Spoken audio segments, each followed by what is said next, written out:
I welcome you back to yet another class.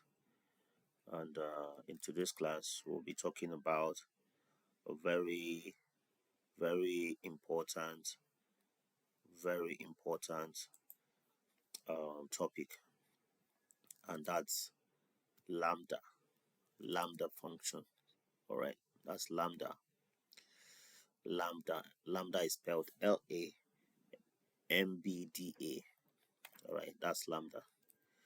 All right, so I'll say Lambda. Lambda function is a small anonymous function. All right, very anonymous, like a very small function. You can use it anonymously in your code. All right, so a lambda function can take any number of arguments, but can only have one expression. Okay, so let me actually drop that definition here, so we'll see. All right, I say lambda function is a small. So let's go ahead and type. Okay, let's do a lambda function is a small anonymous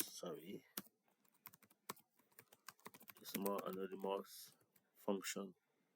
All right, it can take any number of arguments but can only have one expression. That's what I said, right? So let's do this. It can take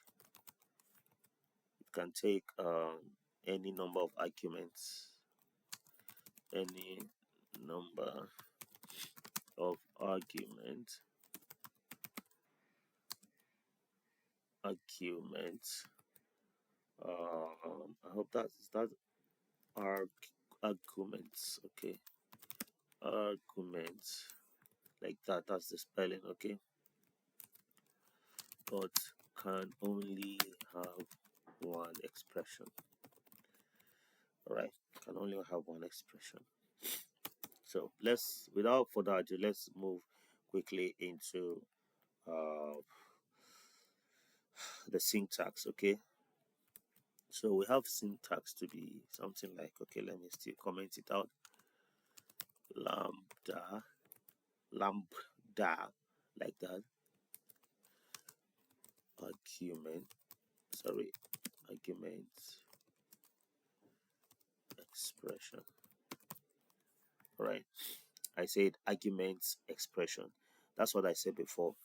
It can take any number of arguments. That's why argument is in plural, showing you can take more than one argument, but expression is one.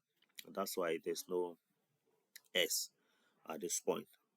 All right, there's no S, the meaning the expression is one, can only be one. All right, so let's go into using how we can actually use what do we call it, how we can actually use the lambda function. Okay, so let's say we will add let's go ahead to add 10 to argument A and return the result.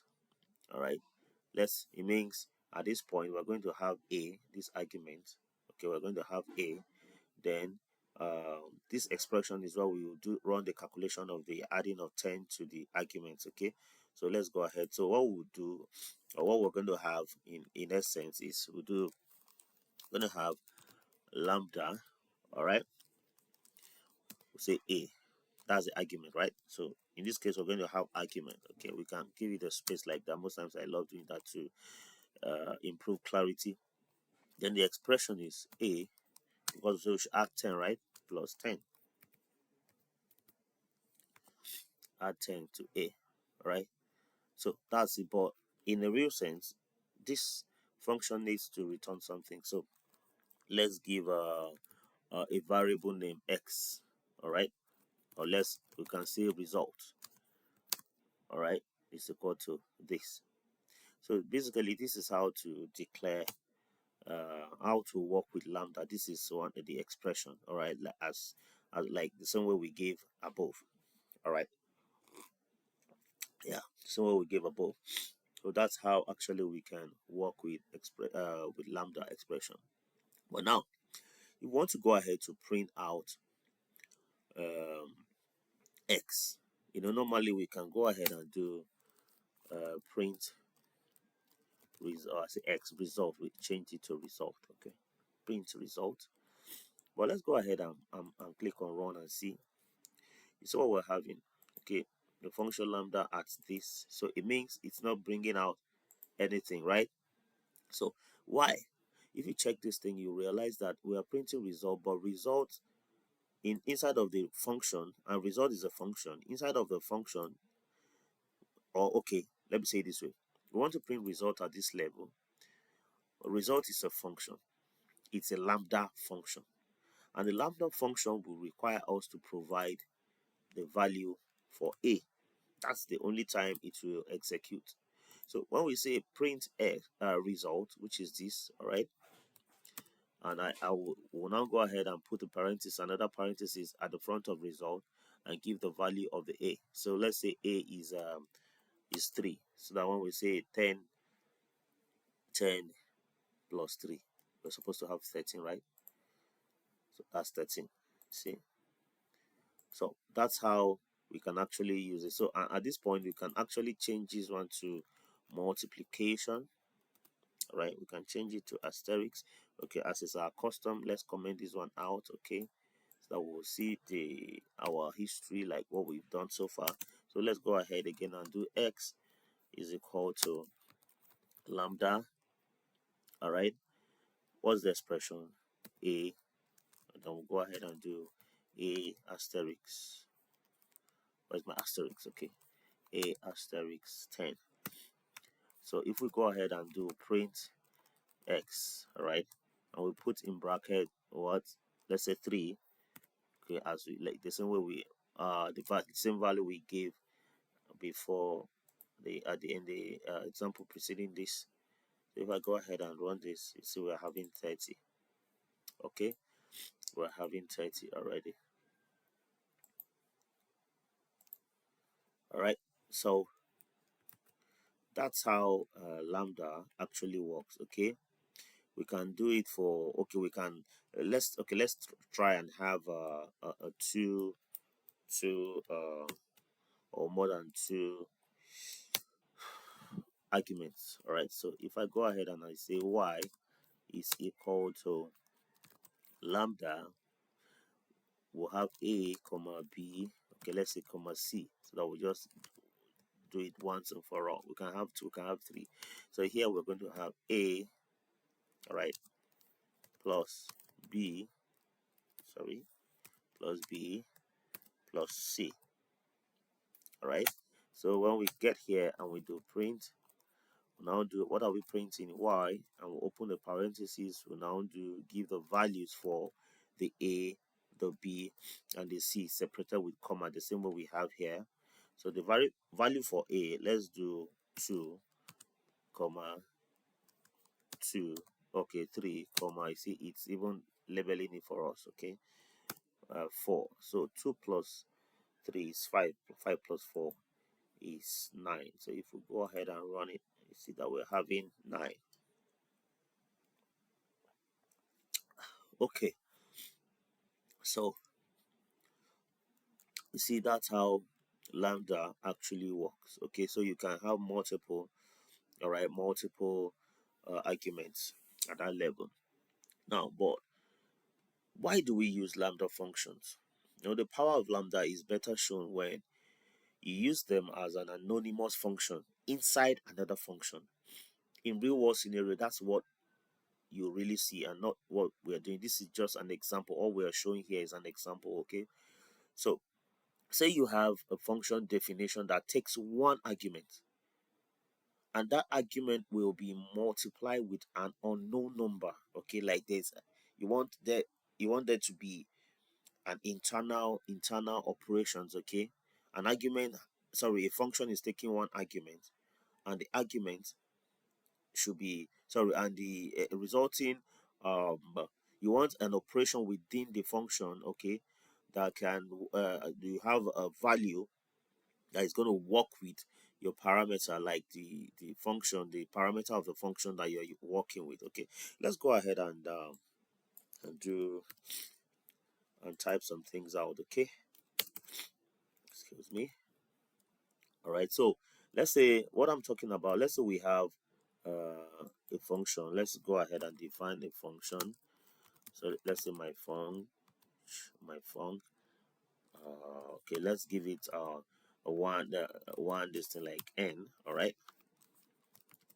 So if I go down that way and I do return, or I do return lambda, this is where lambda will come in now. Okay. Now do lambda a. Remember the syntax. Okay, a, and I'll now say a multiply, or you can do add and minus and all that. A multiplied by n, which is our the arguments of our function. Okay, this very n here. All right, so in this case you have your definition, your function defined at this level. Instead of returning, the only value we have at this point is n. So but within this very function my func, we see that we are multiplying this parameter with another value, and that value is what lambda function generated, or it's giving a return to us. So that's where you see the power of lambda function. And in real world scenario, the real world cases, that's what you really see. All right, so let's use this very function that we just created. Okay, to double the value of any to double the value of any returned number from our function. All right, so let's go ahead and do one now. So let's say we have let's declare let's do what we did at the top. Okay, so let's do dev my func. Okay, and just the same thing we did at this top. Okay, now go ahead and do return lambda a, sorry, a asterisk n. Right, like I said, the n is this very n. That's the parameter of our function. All right, so if I go ahead and actually call, if I come to where to the level that I'm calling, maybe before I call or I print out something. In this case, I'm not going to print out my func. Okay, which is the function we just created now. All right, so let's go ahead and do something. In this case, I'll do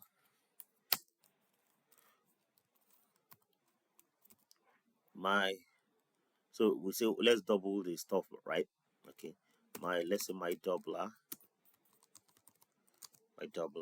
is equal to in this case, okay, let me hit this one down so that it will give a space like that way. Yeah, like so. So let's go ahead and do my doubler is equal to my func. All right, then we'll give what, we'll give a value. All right, give a value, let's say 3. Okay, in this case we had actually called my function here out. All right, and we have given the parameter of 3. Okay, so what we're going to be doing now, and everything that will be returned accordingly should be stored in my doubler. All right, so now my function we've given the parameter for my function, which is n, and n is equal to 3. Right, so let's go ahead and give the value for lambda function now. All right, you remember how we go ahead to print the lambda function. So when we come here, we're going to do print. Then I will now do my doubler. All right, then I will now do this. What do we want to multiply 3 with? Let's say 30, or sorry, 10. So yeah, so is the result that actually came out of my mouth. Okay, so we'll now do this, my doubler 10. Okay, my doubler. Okay, so let's go ahead and run this code. You see that we're having 30. Now At this point, you see that we have my function n. Okay, we have the normal function that we all know, right? But within that function, what we're returning is a lambda function. Okay, and the lambda function, what it's trying to do, it has a parameter also of a, and we're going to multiply find the product of the a and the n, which is the parameter of the mother function. All right, so that's what is actually happening, and we want to double the stuff. So sorry, not doubling, in this case we triple the stuff. Okay, so we can actually change this one to my doubler, so my tripler. So if we say double my doubler, we can do 2 here. So when we go ahead and run it, so we have 20. So what is n? All right, you see what we're talking about. So now it's doubling 10. All right, actually doubling 10 to be 20. So now the n value for n actually is our parameter, which is n, is 2. All right, is 2. But now the result here, we are having 20. So if you do not see this code in a real sense, you see that where when you supply 2, okay, maybe if it's user input and you supply 2, all right, and the resulting stuff is 20, you will be surprised. Okay, but it's the function or the work of lambda function that we inbuilt into our mother function. So the same thing, if you want to triple it, you can triple, and you can do a whole lot of stuff, okay, with this thing. So basically this is how lambda function works. Like I said from the beginning, the lambda function is a small anonymous, there's no r there, small anonymous function. It can take any number of arguments but can only have one expression, which is what we see here. Okay, so one argument, it can take multiple arguments. We can have a, b, c, we can have only this, but the expression here is going to be one. See, at this level 2, it's 1. All right, so basically that's all about a lambda function. Okay, but while you start using lambda function, you realize you tend to learn more ways to actually use lambda function. This is like to introduce you and to show you how the syntax of lambda function, to know how it's being used. So it's now left for you to use it the way you want to use. Thank you very much, and bye for now. See you in the next class.